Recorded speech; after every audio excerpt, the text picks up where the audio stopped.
next plugin that you have to configure is the all-in-one SEO pack, and you can see that right here in this big red box. So go to the admin page to enable and configure this plugin. So when we do that, we'll see some stuff here. You can join the mailing list and subscribe, donate, all that good stuff. The meat of the plugin is down here. Plugin status, enable it. Okay, here's where it gets strategic, and you have to think about search engine optimization and all that good stuff. The reason people find your site on the web is through a search engine. They're looking specifically for something, and if you supply it to them and you do good search engine optimization on both on-page and off-page factors, you will rank for those keywords, and you most likely will get a chance at getting a click. So all-in-one SEO, the all-in-one SEO pack is great for on-page SEO. So what you have to think of is, what are my keywords? And hopefully you've done this ahead of time. Hopefully you did this long before you even picked a domain name, because as we've said before, your keywords drive everything. It should drive what you choose for your domain name. It should drive what you choose for your for creating content, tags, categories, etc., etc. So, being that the name of this website is The Ultimate Guide to WordPress, you may want to make this home title The Ultimate Guide to WordPress. So let's do something real quick. Let's go look at the website. And see up here it says The Ultimate Guide to WordPress instruction site. This is kind of a demo site, alright? That's why it's called that. But we can go here and update the options and see if there's a difference in the way that menu looks. Up here, this is the title bar. So this is what Google and Yahoo and Bing will ultimately call your site.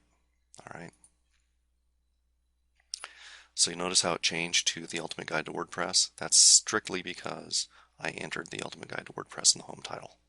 Okay, home description. This is the ultimate guide to everything there is to know about WordPress. Okay, why is this important? Your home description is the text that Google and Yahoo and Bing and other search engines are going to use to describe your page in their search engine results pages. So let's go to Google and we'll type something in, internet marketing. Okay, let's just pick the first one. This one right here. Let's pick this one. Internet marketing, Wikipedia, the free encyclopedia. Okay. This is the title, and we'll go check it out in a minute. But this is the title, this is the URL, and this is the home page description. Okay. So let's go look at that. Notice how this text is exactly the same as this text. Notice that the URL is the same thing. And notice that, well, you won't really see this anywhere on the site.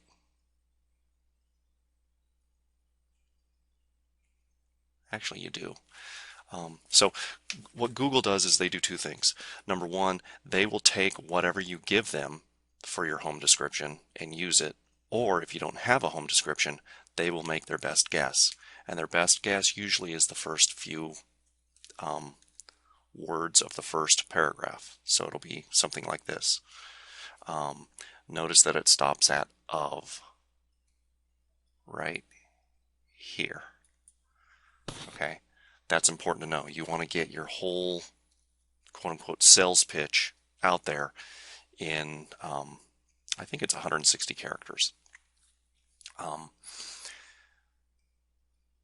The important part here is that this description here and here and here, etc., is really your only chance in the search engine results pages to convey a selling proposition that somebody will look at and use to choose between this option, or this option, and so on and so on.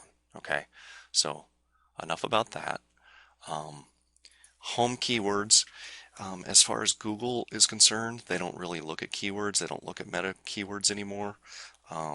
But you never know when a new kid in the search engine field is gonna take over or come to the forefront. You know, 12 years ago, Yahoo was it. Nobody had heard of Google. Then Google came along, and Google's it. Somebody else is going to come along. It's just a matter of time. And that search engine might actually use home keywords again. So it's not a bad idea to put home keywords in here, because it serves at least two purposes.